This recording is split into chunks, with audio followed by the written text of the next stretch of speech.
When was the last time you heard anyone talk about Ducati with the energy the brand used to create? Almost never. And that reveals everything. There was a time when this Italian manufacturer dominated motorcycle culture. MotoGP victories, Hollywood films, garage dreams of every rider who valued performance over practicality. The red machines appeared in showrooms worldwide, commanding premium prices that customers gladly paid. For years, Ducati felt like a guarantee of excellence. But momentum only lasts if you don't price out your entire customer base during an economic crisis. Premium positioning shifted toward exclusion. The $18,000 average price tag became a barrier instead of a badge. While competitors offered similar performance for $12,000, Ducati maintained luxury pricing that 75% of potential buyers couldn't justify. The name stayed recognizable, but the accessibility vanished. So today's question is simple. How did Ducati build such passionate loyalty? And what made them choose profit margins over market reach? Ducati's story begins not with motorcycles, but with radio components. In 1926, Bologna, Italy, Adriano Ducati established a company manufacturing parts for the emerging radio industry. No one could have predicted this small electronics firm would transform into one of motorcycling's most iconic brands. But history has a way of creating unexpected opportunities. World War II devastated Italian infrastructure, leaving the nation desperate for affordable transportation in its aftermath. Ducati recognized this need and pivoted brilliantly with the Cucciolo, a 48 cubic centimeter auxiliary motor designed to attach to bicycles. This simple innovation transformed ordinary bikes into motorized transportation at a fraction of the cost of automobiles. Suddenly, working-class Italians had mobility. The Cucciolo was not a luxury product. It was a practical solution for people rebuilding their lives. This democratic foundation formed Ducati's original identity. They weren't crafting status symbols for the wealthy. They were engineering mechanical solutions for everyday people. When they transitioned to producing complete motorcycles in the 1950s, this philosophy remained intact. Performance and engineering excellence took center stage, not exclusivity. The 1950s Grand Prix victories cemented Ducati's racing DNA long before they positioned themselves as luxury products. Engineers like Fabio Taglioni introduced innovations that genuinely advanced motorcycle technology, most notably the desmodromic valve system. Unlike conventional valve springs that could fail at high revolutions per minute, this mechanical system positively controlled valve operation, allowing Ducati engines to achieve higher performance without sacrificing reliability. This technical advantage wasn't marketing hype. It delivered measurable benefits that justified a moderate price premium. Riders paid more for Ducatis because they performed better, not because of badge prestige. The company built credibility through engineering merit rather than artificial exclusivity. Throughout these formative decades, Ducati remained a brand for passionate motorcyclists, not wealthy collectors. Their machines commanded respect for what they could do, not what they signified about the owner's bank account. This authentic performance positioning laid the groundwork for decades of customer loyalty that transcended typical consumer relationships. The 1970s and the 1980s represented Ducati's golden era of expansion. Models like the 900 SS and the transformative Monster lineup captured global attention, while remaining within financial reach of dedicated enthusiasts. These weren't entry-level motorcycles by any standard, but they operated within a pricing structure that made ownership achievable through dedication and saving. It was the motorcycle equivalent of a working professional aspiring to own a BMW, not a Ferrari. Ducati's cultural influence expanded dramatically during this period. When Trinity rode a Ducati 996 in The Matrix Reloaded, or when the Ducati Sport 1000 featured prominently in Tron Legacy, these were not paid product placements. They were natural choices by filmmakers who recognized Ducati's authentic cool factor. The brand had achieved that rare status where its products represented aspiration without pretension. The company's Moto GP racing success during this era further validated their performance claims. When Casey Stoner dominated the championship in 2007, it was not merely a sporting victory. It provided tangible evidence that Ducati's engineering philosophy translated to measurable advantages. This racing pedigree justified price premiums because customers were not just buying a name, they were purchasing proven technology. Perhaps most significantly, Ducati excelled at community building. Ducati clubs, owner gatherings, and track days fostered a tribal affiliation that transcended the transactional relationship most brands have with consumers. Owners didn't just buy a Ducati. They joined a passionate fellowship with shared values and experiences. This emotional connection created customer loyalty that marketing dollars alone could never purchase. Throughout this growth period, Ducati maintained a delicate strategic pricing balance. Their motorcycles commanded enough premium to fund ongoing racing development and engineering innovation, yet remained accessible enough to maintain a broad market appeal. A Ducati represented a stretch purchase for many owners, something they saved for, perhaps made financial sacrifices to acquire. But critically, it remained within the realm of possibility for middle-class enthusiasts who prioritized motorcycle ownership. This balanced approach allowed Ducati to occupy a unique market position: premium without exclusivity, aspirational without alienation. The result was sustainable growth built on genuine customer relationships rather than luxury market manipulation. By 2007, Ducati's success had attracted serious attention from outside the motorcycle industry. Audi's acquisition for €860 million marked both validation of Ducati's market position and the beginning of a fundamental shift in corporate philosophy. The infusion of automotive industry resources initially accelerated Ducati's trajectory, pushing global market share to an impressive 8.2% across all segments. During this peak period, Ducati achieved something rare in consumer brands. They became a cultural icon that represented achievable aspiration. Unlike exotic supercars that exist primarily as posters on bedroom walls, Ducati motorcycles remained within the financial horizon of middle-class enthusiasts willing to prioritize their passion. A Panigale might cost twice as much as a comparable Japanese sport bike, but the premium represented a stretch goal rather than an insurmountable barrier. This positioning generated a remarkably profitable growth model. Ducati commanded healthy margins without excluding their core customer base during the economic prosperity of the mid-2000s. Each motorcycle sold represented both immediate profit and long-term brand reinforcement as passionate owners became ambassadors through their enthusiasm. Consumer research during this era consistently showed Ducati as the most desired motorcycle brand among passionate riders. This was not mere luxury aspiration. It was recognition of engineering excellence, racing heritage, and distinctive design that genuinely differentiated Ducati products from alternatives. The premium price reflected tangible value differences that customers could articulate beyond mere brand prestige. What made this peak period remarkable was not just financial success, but the balance Ducati maintained between exclusivity and accessibility. Their motorcycles represented something special without being unattainable. They occupied the sweet spot where premium positioning drove desire without creating market exclusion. This equilibrium would soon face its greatest test. The 2008 financial crisis created economic uncertainty that should have triggered an immediate reassessment of Ducati's pricing strategy. Consumer discretionary spending collapsed globally, particularly for premium products without practical necessity. Motorcycles, especially premium motorcycles, represented exactly the kind of purchase consumers would defer during financial uncertainty. Instead of adapting to this new reality, Ducati doubled down on luxury positioning. The Audi acquisition introduced automotive industry thinking that fundamentally misunderstood motorcycle market dynamics. While luxury cars can maintain pricing discipline during economic downturns through leasing programs, reduced production volume, and financing incentives, motorcycles lack these structural advantages.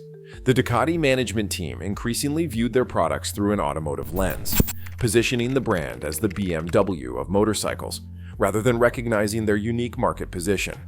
This philosophical shift manifested in leadership decisions, prioritizing profit margins over market penetration and customer accessibility.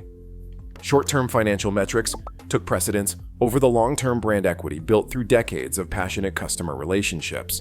Quarterly earnings presentations to Audi executives showcased improved per-unit profitability, while masking the underlying erosion of market relevance. Meanwhile, Japanese competitors maintained pricing discipline that reflected economic reality.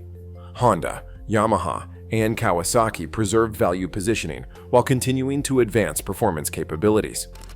The performance gap that once justified Ducati's premium narrowed significantly, while the price differential widened, a dangerous combination in any market segment.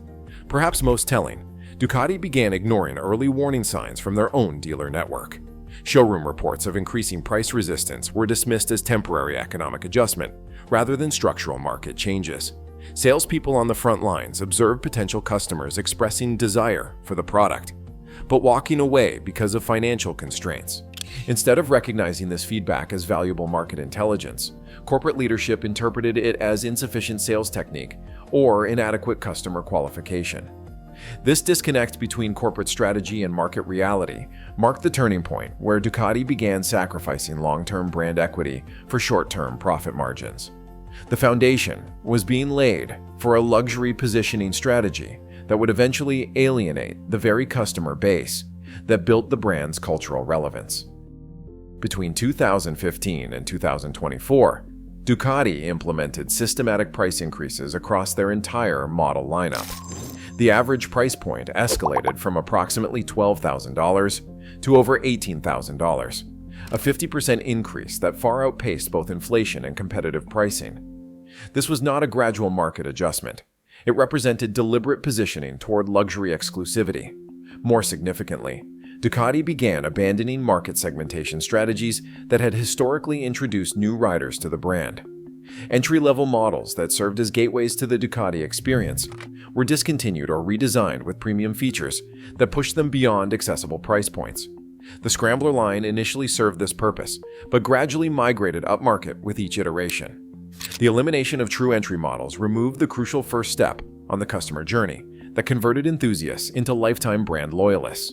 Marketing messaging shifted from a performance focus to lifestyle and exclusivity.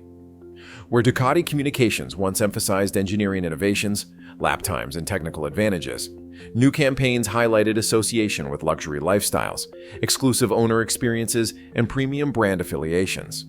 The substance that justified the premium gave way to style that merely signaled it. Dealer network pressures further amplified the pricing strategy's impact. Corporate requirements for showroom upgrades, increased inventory investments, and luxury-oriented customer experiences all added costs that inevitably transferred to motorcycle prices. The neighborhood motorcycle shop transformed into a luxury retail experience with associated overhead. While this elevated the purchasing experience, it further distanced Ducati from its roots as an enthusiast brand. Then came the perfect storm. Just as Ducati had fully committed to luxury positioning, the 2022 to 2024 inflation crisis hit consumers with unprecedented force. Discretionary spending collapsed as essentials consumed ever larger portions of household budgets. The economic uncertainty that makes premium products appealing during prosperity became precisely the condition that makes luxury purchases impossible during downturns. Ducati's pricing strategy collided with economic reality at the worst possible timing. What had been a stretch purchase for passionate enthusiasts became simply unattainable for many. The $18,000 plus price tag transitioned from aspiration to impossibility for the middle-class riders who had traditionally formed Ducati's customer base. The brand had executed a strategy that fundamentally misunderstood both their customer psychology and the economic environment, with predictable consequences. By 2024, the results of Ducati's luxury repositioning had become undeniable. Unit sales collapsed by 34% year over year, as customers either chose competitors or delayed purchases entirely. This was not a temporary market fluctuation, but the culmination of a decade-long strategy that had systematically alienated the brand's core customers. Global market share eroded from its peak of 8.2% to just 4.7%, a decline that represented tens of thousands of lost sales annually. Competitors eagerly captured these abandoned market segments, particularly Japanese manufacturers, who maintained value positioning while continuing to advance performance capabilities. Many lifelong Ducati enthusiasts found themselves reluctantly purchasing alternative brands that delivered 90% of the performance at 60% of the price. Consumer research painted a devastating picture.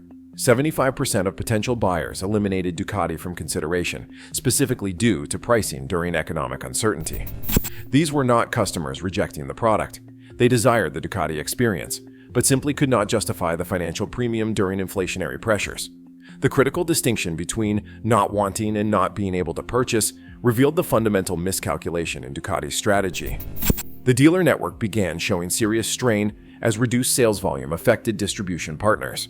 Several prominent showrooms closed entirely, while others reduced floor space dedicated to Ducati, or added competing brands to maintain business viability. The expensive showroom upgrades mandated during the luxury repositioning now represented stranded investments as customer traffic declined. Perhaps most damaging, brand perception research showed a fundamental shift in how consumers viewed Ducati. Where the brand had once been perceived as premium, implying superior quality justifying higher prices, it was increasingly categorized as simply overpriced by its target demographic. This subtle distinction represented the difference between value-based premium positioning and exclusionary luxury pricing. Customers no longer saw sufficient value to justify the price differential, even when they acknowledged the brand's heritage and performance capabilities. The emotional connection that had made Ducati owners brand ambassadors was fraying. Instead of enthusiastic advocacy, owners increasingly found themselves defending their purchase decisions against friends pointing out comparable alternatives at substantially lower prices. When brand loyalty requires ongoing rationalization rather than passionate evangelism, the foundation of premium positioning has fundamentally eroded. Ducati's luxury repositioning failed for three fundamental reasons, each representing a critical misunderstanding of market dynamics during economic uncertainty. Mistake number 1. Economic timing. Pursuing aggressive luxury positioning during an inflation crisis misread consumer psychology. When economic anxiety dominates decision-making, customers instinctively prioritize practical value over status symbols. Ducati interpreted their products as inflation-resistant luxury goods, while consumers increasingly viewed premium motorcycles as discretionary purchases that could be deferred or downsized. This timing mismatch created an insurmountable barrier, regardless of product quality. Mistake number 2. Competitor underestimation. Ducati failed to recognize how dramatically Japanese manufacturers had closed the performance gap while maintaining substantially lower price points. Models like the Honda CBR 1000 RRR Fireblade, Yamaha R1M, and Kawasaki Ninja ZX-10R delivered comparable performance specifications at price points $6,000 to $8,000 below equivalent Ducati offerings. The technical advantages that once justified Ducati's premium had narrowed significantly, making the price differential increasingly difficult to rationalize on performance grounds alone. Mistake number 3. Customer base abandonment. By choosing wealthy collectors over passionate riders, Ducati sacrificed the very community that had built their brand's cultural relevance. The enthusiasts who organized club rides, dominated track days, and evangelized the brand to friends represented Ducati's most valuable marketing asset. By pricing these loyal advocates out of new model ownership, Ducati created a vacuum in the very market segment that had historically driven their cultural influence. The wealthy collectors who could still afford Ducati products lacked the passion and community involvement that had made the brand culturally relevant. Contrast this approach with Harley-Davidson's strategic response to similar market pressures. While maintaining premium positioning, Harley preserved accessibility through comprehensive financing programs, strategic entry models, and product segmentation that created multiple access points to the brand. A potential Harley customer can begin ownership at under $10,000 and gradually ascend the product hierarchy as financial circumstances permit. This accessibility within premium approach maintained brand desirability without creating market exclusion. The fundamental disconnect in Ducati's strategy stemmed from applying luxury automotive principles to motorcycle market dynamics without recognizing crucial differences. Unlike premium automobiles, motorcycles lack the practicality justification that helps maintain demand during economic uncertainty. When financial pressures mount, consumers can rationalize premium automobile purchases through practical considerations like reliability, resale value, and daily utility. Motorcycles, particularly premium sport motorcycles, represent pure discretionary spending without practical necessity, making them exponentially more vulnerable to economic downturns. By failing to recognize these market distinctions, Ducati transformed from a premium performance brand into a luxury lifestyle brand at precisely the moment when consumer finances could least accommodate such positioning. Ducati's strategic missteps illuminate the critical distinction between premium and exclusive positioning. Sustainable premium pricing requires continuous value justification, tangible benefits customers can articulate when explaining their purchase decision. Exclusivity positioning, by contrast, Ducati's recent strategy relies primarily on market restriction, creating desirability through inaccessibility. During economic prosperity, these approaches can appear similar in financial outcomes. During economic stress, they diverge dramatically, as value-based premiums maintain defensibility, while exclusivity positioning collapses. Even the most passionate brand advocates have financial boundaries that economic uncertainty makes non-negotiable. Ducati discovered that decades of customer loyalty could not overcome basic financial mathematics when inflation eroded discretionary spending power. The emotional connection to a brand, no matter how strong, ultimately faces practical limits when personal budgets can no longer stretch to pay a luxury premium. Stretched beyond reasonable financial justification. Timing sensitivity proves critical in luxury positioning strategies. Approaches that generate growth during economic prosperity can become existential liabilities during downturns. Ducati's commitment to luxury pricing coincided with the exact economic conditions guaranteed to expose its fundamental weakness, a strategic timing error that magnified the negative consequences of an already questionable approach. The future remains uncertain for Ducati.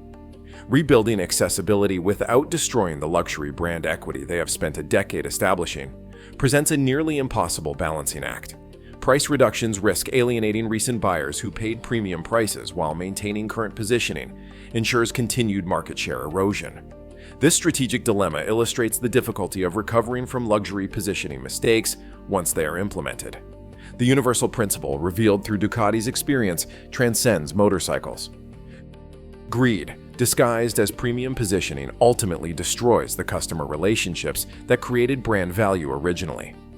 When companies prioritize profit extraction over value delivery, they initiate a downward spiral that erodes the very foundation of their market position. True premium brands maintain their status by continuously justifying their price premium through tangible benefits, not by artificial market restriction that serves only short-term financial metrics. Ducati's transformation reveals how quickly market leadership can evaporate. Their global market share collapsed from 8.2% to 4.7%, as prices rose 50% to $18,000 plus. When 75% of potential buyers eliminated them based solely on cost, the verdict became clear. Premium positioning requires value justification, not market exclusion. The critical question remains: will you continue supporting brands that prioritize profit over accessibility? Comment below with your thoughts on whether premium brands still deserve loyalty when they abandon their core customers.